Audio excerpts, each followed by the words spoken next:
And so we take our leave of Ibsen's play. A little later, Melville Ruick brings you the important announcement mentioned earlier tonight.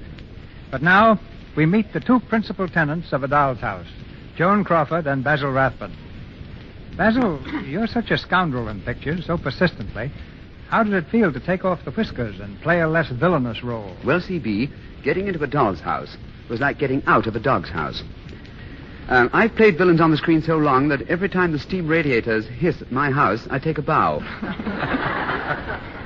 But what's particularly interesting to me is that I've never been a villain on the air. I've often wondered, Basil, what type of letters the fans write to you men who put the menace in the movies. Oh, I get a lot of letters, Joan. The only trouble is that they all seem to have the same idea. They just hope that someday I'll get the thrashing I deserve. But the more disliked you are by the audience, the better the producers like you. Well, that's comforting anyway. I've been perforated by swords so many times, I now train on a bed of nails.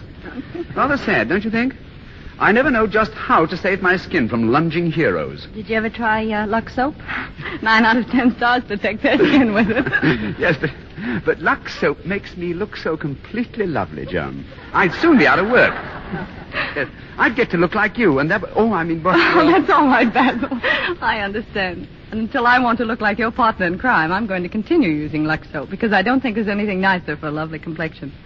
And now, having disposed of Basil's problem, Mr. DeMille, my sincere thanks for bringing The Doll's House to the air and allowing me to play Nora. And my appreciation, too, to Mr. Rathbone and to Mr. Jaffe, who made a special trip from New York to be here. And to Miss Netta Harrigan, Mr. Steele, and all the others in our cast. Thank you, and good night. Thank you, Joan. Good night, C.B. Good night, Joan. Good night, Basil.